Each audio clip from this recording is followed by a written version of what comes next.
अऊज़ु बिल्लाहि मिनश्शैतानिर्रजीम बिस्मिल्लाहिर्रहमानिर्रहीम अल्लाहुम्मा सल्लि अला मुहम्मद व आले मुहम्मद व बारिक वसल्लम।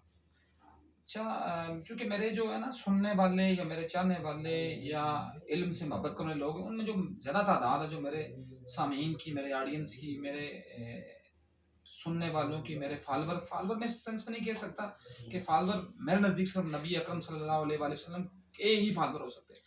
किसी का कोई फॉलोवर नहीं हो सकता। लेकिन जो मेरे चाहने वाले हैं, तो उनमें से ज़्यादा जो अक्सरियत है वो यंग ब्लड है, नौजवान खून है।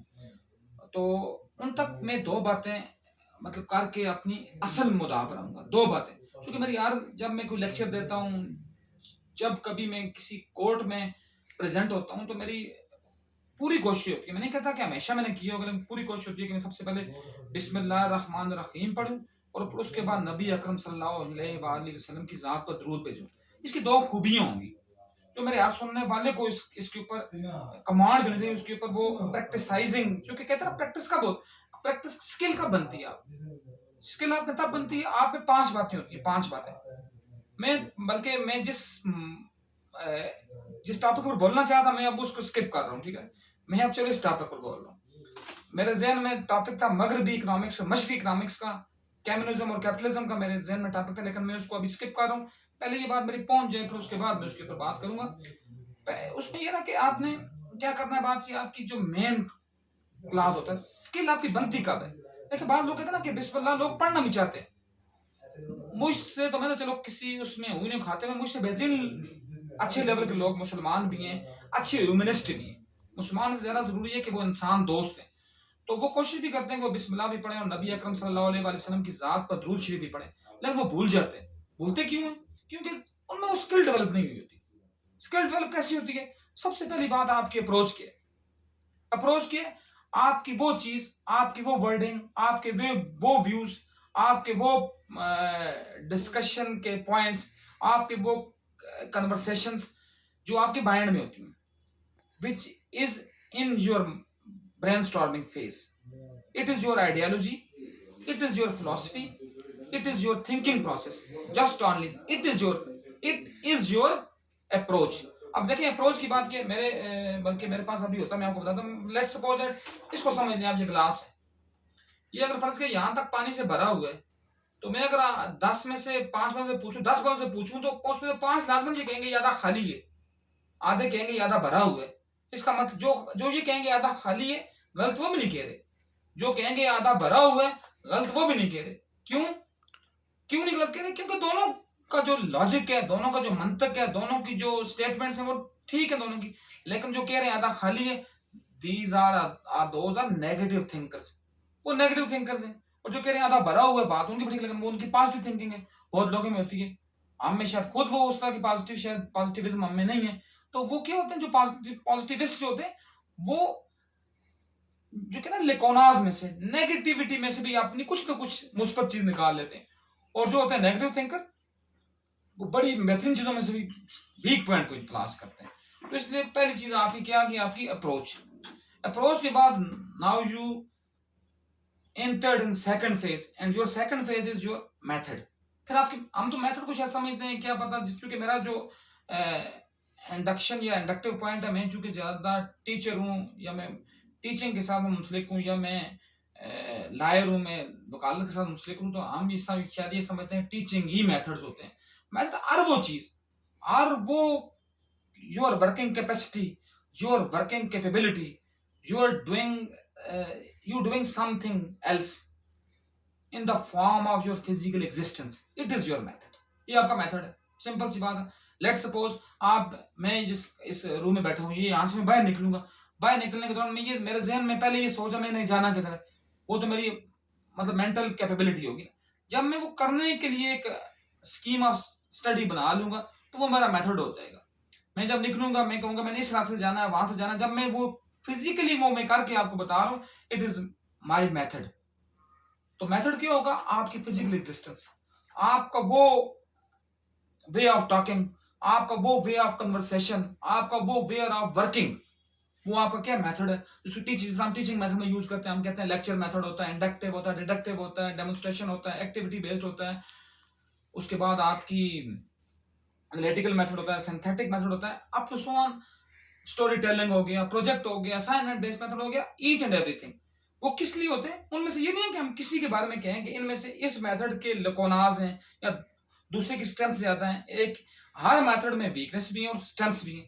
आपने किसको किस मौके पर आपने अप्लाई करना है, it is your capability, it is your working decisions. इसलिए कहते हैं decision, right decision at right time. सबसे बड़ा बंदा कौन होता है? जो वक्त के ऊपर डिसीजन लेता है। डिसीजन तो हर बार ले लेगा, लेकिन लीडर, हम कहते हैं लीडर, मेरे नजदीक जो है, मैंने इसके ऊपर भी इंशाल्लाह एक लेक्चर एक रखूंगा कि लीडर की क्वालिटीज क्या होती है। मेरे नजदीक ना, in my point of view, leader की एक ही क्वालिटी है सबसे बड़ी, कि लीडर क्या होता है? वो डिसीजन टेकर होता है, वो राइट टाइम पर राइट डिसीजन लेता है।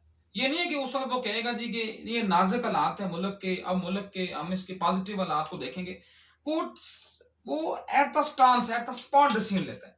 जब वो डिसीजन लेता है तो उस वक्त शायद हम जैसे लोगों के लिए वो डिसीजन शायद इतना फ्रूटफुल ना हो, लेकिन वो फ्रूटफुल बहुत वक्त। अब देखें, मैं बगैर मुसलमान होने के, ये नहीं है कि मैंने कलमा पढ़ा हुआ मैं मुसलमान होने की बात करता हूँ। वैसे तो मैं अगर जिंदगी पूरी सजदे में भी पढ़ा रहा हूँ तो मैं अल्लाह का शुक्र अदा नहीं कर सकता कि मैं मोहम्मद की नस्ल में से भी और मोहम्मद की उम्मत में से भी हूँ। तो मैं उस पॉइंट ऑफ व्यू से हट कहता हूँ कि मेरे नजदीक जो सबसे बड़ा लीडर है दुनिया का, वो मोहम्मद मुस्तफ़ा सल्लल्लाहु अलैहि वसल्लम की जात है। अगर किसी को यकीन ना है ना कि वो नहीं है, क्योंकि बात बहुत बदबख्त लोग भी हैं जिनको, तो वो नबी की सिर्फ एक बात देखें, सुलह हुदैबिया, सरकार की सुलह हुदैबिया, उसकी 6 शराइत है। वो 6 शर्तें पढ़ लें, उसको कुरान सूरह फतह में कहता है इन्ना फतह लगा फतह मुबीना, ये सबसे बड़ी फतह है। अब देखिए, मेरे नबी ने, ये नहीं है आप लोगों ने शायद ये समझा होगा या मुझे नहीं समझा होगा कि नबी शायद क्या पता किसी मस्जिद में बैठा हुआ खतीब है या किसी मस्जिद में बैठा हुआ कोई पेश इमाम है। नबी ने दुनिया के ऊपर रूल करके भी बताया। जाहिरन, मैं बातन की बात नहीं कर रहा, बातन तो रहमतुल्लिल आलमीन है वो। जाहिरन भी रूल, जिस रकबे पर मेरे नबी ने हुकूमत की, जिस रकबे पर मेरे, वो रकबा यू कांट, वो कितना बड़ा रकबा था? इस आपके मौजूदा पाकिस्तान से कम 10 गुना ज्यादा बड़ा रकबा। पूरा जहाज मुकदस, जिसको आज सऊदी अरब कहते हैं, पूरा यमन, पूरा बहरीन, ओमान का तकरीबन पूरा हिस्सा। उसके बाद अगर आप बात करें तो शाम के सर्दी इलाका जात सारे। उसके बाद अगर आप बात करें इराक के कुछ इलाके, तो ये अगर आप देखें तो ये पाकिस्तान से कम 10 गुना ज्यादा रकबा बनता है। तो सरकार ने बड़ी जंगें लड़ी। आपको पता है सरकार के गजवात की तादाद कितनी है? 27, जिसमें नबी खुद शरीक हुए, एज सपा सालार भी, जर्नेल आजम भी। और नबी की जो शरियात की तादाद है वो डिफरेंट आपसे लिखी है, कमो बेश वो भी 60-70 के दरमियान है, जिसमें सरकार ने अपनी तरफ से किसी बंदे को अमीर लश्कर बनाकर भेजा। तो इसका मतलब है सरकार की जिंदगी में कम से कम 100 से 150 जंगें हुई। तो सरकार, तो अल्लाह ने किसी जंग के बारे में कुरान में ये नहीं कहा कि ये फतह मुबीन है। जंगे बदर हुई, जंगे खंदक हुई, जंगे खैबर हुई, खैबर में किला कमूस फतह हुआ, बड़ी बड़ी जंगे हुई, जंगे अपना मोता हुई। मतलब मोता में कितना, मतलब तकरीबन लाख से ऊपर लश्कर को मुसलमानों ने शिकस्त दी। गज़वा तबूक हुआ, बड़ी बड़ी जंगे हुई। लेकिन क्या हुआ जी कि कुरान ने किसी भी जंग को फतह मुबीन नहीं कहा। कुरान ने फतह मक्का को भी फतह मुबीन नहीं कहा। कुरान ने सिर्फ एक वाक़े को फतह मुबीन कहा और वो था सुलह हुदैबिया। और मैं ये बात लंबी होकर मैं वहां आ रहा हूँ, वो बात क्या थी कि वो सरकार की कायदाना सलाहियतें थी। बड़े बड़े साहबा वहां मतलब डगमगा के फिसल गए। बड़े बड़े साहबा ने कहा कि ये जो शराइत है इसमें तो हमारी ज़ाहिरी जो है, इसमें हमारी फतह नजर नहीं आ रही। लेकिन अगले 2 सालों में उसने इतनी बड़ी फतह की, उसी फतह सुलह हुदैबिया का ये असर था कि मक्का बगैर जंग के फतह हुआ, जिसमें सरकार की, तो क्या मेरे कहने की बात क्या है कि कायदाना सलाहियतें और right decision at right time होना चाहिए। तो यही मेथड की बात होती है। मेथड में भी जो मेथड लेने वाला जो होता है बंदा, जो टेकर होता है, उसको राइट डिसीजन लेना होता है राइट टाइम के ऊपर। और फिर वो किसके ऊपर आता है? तीसरे नंबर पर वो स्ट्रेटेजी के ऊपर आता है। वो सर्टन और हिडन डिसीजन लेता है, एट द स्पॉट डिसीजन। किसके लिए? उस मेथड को इफेक्टिव बनाने के लिए। लेट्स सपोज मैं यहां से निकल रहा हूं बाहर, मैं निकल कर कोई अपना कोई अंडरटेकिंग कर रहा हूँ, किसी रास्ते पर जा रहा हूँ, लेकिन मुझे एट द स्पॉट याद आ रहा है कि ये रास्ता जो मैंने चुना है ये शायद ठीक नहीं है, तो मुझे वहां याकर नहीं जाना चाहिए। मुझे वहां से सडन डिसीजन लेना चाहिए कि मैंने अब क्या करना है। और इस चीज को हम कहते हैं दिस इज स्ट्रेटेजी। ये हमारे पास, जिस तरह हम कहते हैं स्ट्रेटेजिक, मतलब मैनेजमेंट में एक बड़ा टॉपिक स्ट्रेटेजिक मैनेजमेंट, और it is the key component of management, it is the key component of MPA and MBA. It is the key subject of MPA and MBA, and it is the key component of managerial process. तो strategic management में क्या होता है, right decision लेता होता है, आपने sudden decision लेना होता है, सडन एट द टाइम। उसमें आपके नजदीक ये नहीं होती बातें कि मैंने कब क्या करना है और क्यों ये क्या करूंगा। वो आपको सिखाता है कि ये कितना अच्छा लीडर है और कितना अच्छा ये स्किल्ड पर्सन है। फिर आते हैं अब स्ट्रेटेजिक, ये आप में कैसे आप में एबल करेगी कि आप स्किल पर्सन होंगे। फिर आप इसके ऊपर प्रैक्टिस करते हैं, किसके ऊपर, इन्हीं 3 चीजों के ऊपर प्रैक्टिस करते हैं। और practice makes a man perfect. ये प्रैक्टिस जो होती है ये आपको परफेक्ट बनाती है। प्रैक्टिस किस शेप में होती है, प्रैक्टिस ड्रिल की शक्ल में भी हो सकती है, प्रैक्टिस एक्सरसाइज की शक्ल में भी हो सकती है, practice doing something in repetition form में भी हो सकती है। जिस तरह कुरान का सबसे बड़ा मेथड है वो रिपीटिशन मेथड है, दोहराई। वो दोहराने की शक्ल में होती है, वो आप में वो एबिलिटी बन जाती है। उसके बाद एट द लास्ट पर जो स्टेज आता है, जिस बात को थोड़ी चूंकि लंबी हो जाएगी बात, तो वो क्या होगा, skill. Then you have skilled person, then you have skilled driver, then you have skilled teacher, then you have skilled politician, then you have skilled liar, then you have skilled जज। But problem is that this thing is done by your continual phase, by your continual process, by your continual strengths, by your continual efforts, and then you perform, then you become a skilled person, and this skilled person is most beneficial for society instead of thousand man. ठीक है, तो फिर इसलिए कहते हैं कि एक जो जब स्किल पर्सन मरता ना एक ना, वो निकम्मे लाखों से ज्यादा बेहतर होता है।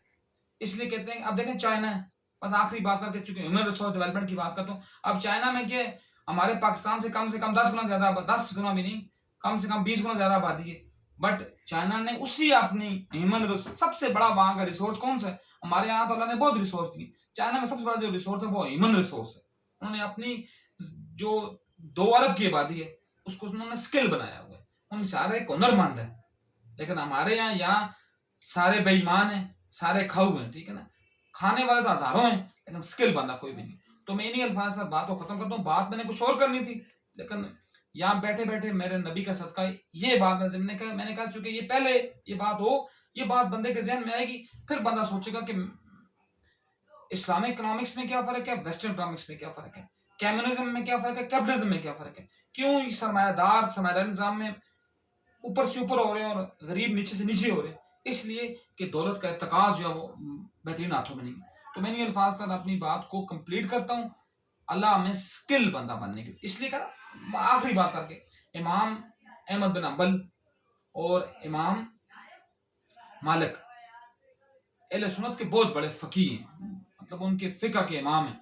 वो बड़ी जबरदस्त बात फरमाते हैं, वो कहते हैं जी कि उन्होंने ये लाजम करा दिया था कि हर मदरसे से जो बच्चा बाहर निकलेगा वो कुरान तो पढ़ेगा, वो हदीस का तालिम होगा, लेकिन उसको एक न एक हुनर लाजमन सीखना चाहिए, क्योंकि जब तक वो हुनर नहीं सीखेगा वो दीन बेचेगा।